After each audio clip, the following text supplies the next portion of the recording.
What's up, everybody? It's Cloh here, and in this video, I'm going to bring you a Valheim beginner's guide. I'm going to offer you some tips and tricks that will help you get started, some stuff that I really didn't know because I was lost when I started. It took me way too long to figure out what I'm supposed to be doing in this game. So let me help you not be stupid like I was. If you do end up liking this video, please like the video. If you like 2 or more of my videos, consider subscribing. Leave a comment down below on what you think about the tips video, and I will see you in the next one. Hope you enjoy.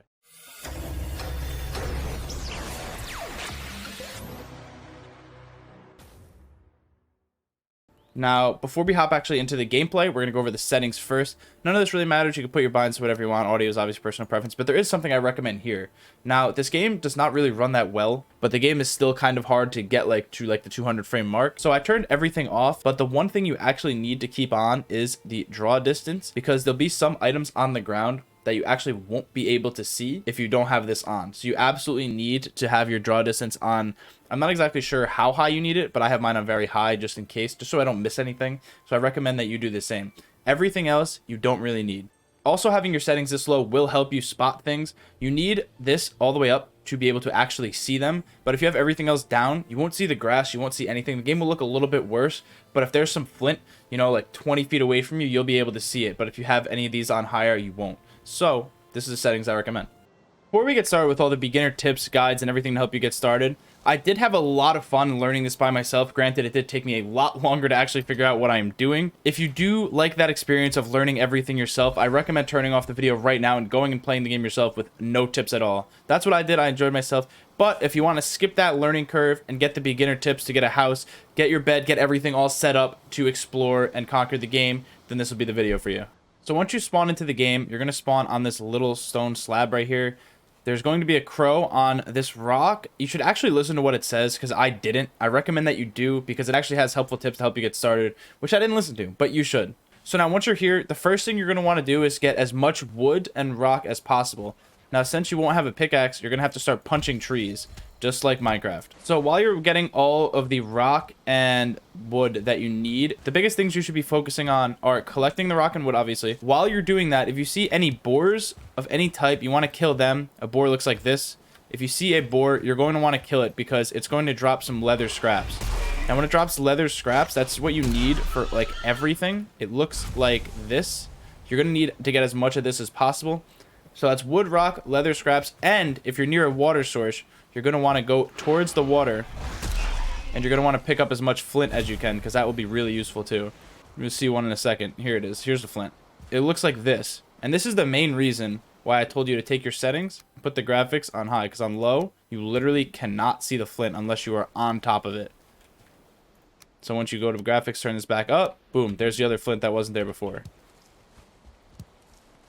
So once you've got enough wood and enough stone, what you're going to want to do is you're going to hit tab, and you want to create a stone axe and a hammer.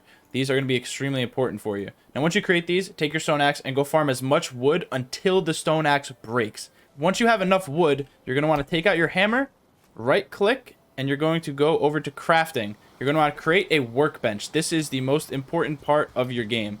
Just like I have one in here, you're going to want to create the workbench and put it down, and then set up your house. Building in this game is a little bit difficult. It is pretty easy once you get used to it. Just want to hit 8 or whatever your hammer's on, right click, building, and then build whatever you want to set everything up. It's pretty simple. Just click the wall, click the floor, build the house, set it up. You need a roof actually to use the workbench, to make sure that there is a shelter around you. And then you're going to want to set up the workbench, set up a bed, and the bed is also in right here. If you click furniture, the bed's right here. You're going to put that down. You also need to put a fire near the bed. If there's no fire near the bed, you won't actually be able to sleep. So then the bed will also set as a spawn point, just like Minecraft. Now remember when I said use your stone axe until it breaks? That's because when you have a workbench, you can actually repair your items for free. So all you have to do is just click this, and it will repair everything that you have damaged to full health for free. So that's why you use it until it breaks. So you have enough wood to build everything that you need. And then once the workbench is usable, you repair your stone axe. You don't need to make any more. One more quick tip about building that I didn't figure out right away is that when you're building, when you click, you scroll as your mouse wheel to rotate. But if you place something in the wrong spot, you can actually have, when you have your hammer out, you just press the mouse wheel down, and it will just break it. I didn't know that at the beginning. I didn't know how to break it. That is something that was really helpful for me once I figured that out, and it saved me a lot of time. One thing I really recommend doing in your house, and I know nobody likes to hear this, is just organize your chests. So that when you're coming in and out trying to get stuff done fast, you can just come in, and you can get whatever you need right away. Now, I know that you just want to just dump your stuff into a chest and just leave just so you can get out faster, but over time, you will lose more time trying to find that one item that could be in one of your 47 chests. So just organize it, get it over with, and save yourself a lot of time in the future. Now, after you have a house, a workbench, bed, and everything set up, your next goal is going to be to level up the workbench to level 3. Now, what you need to do that is you need a chopping block and a tanning rack. So, just like last time, you're going to want to focus on getting leather scraps and flint. But now also, you're going to need some deer hide. And the best way to get deer hide is to get a bow. So once you've collected enough leather scraps, you're going to want to take that and the wood and make a bow. The bow is really, really good. It's basically the only way to kill deer, because if you get close enough to them, they will run away. So now, once you're able to create a bow, create some arrows, go out there and kill everything in sight.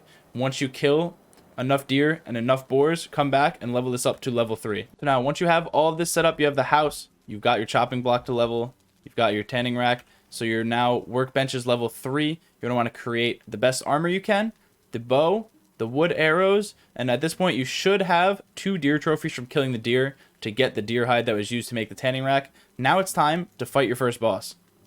Everybody's location for the first boss will be different. It could be in the woods. Mine's out in the open. It looks like this. There's 4 rocks, a deer on top of this one, surrounded an altar right here. To spawn it, all you do is take the deer trophies, put it in your inventory, then press that button. You make the sacrifice, and it will spawn. Make sure you have your bow ready. You're going to need the bow. You're not going to want to fight this thing close range. It's going to spawn, and then you're going to fight it. I promise it looks very, very intimidating, but it's actually not that hard to kill.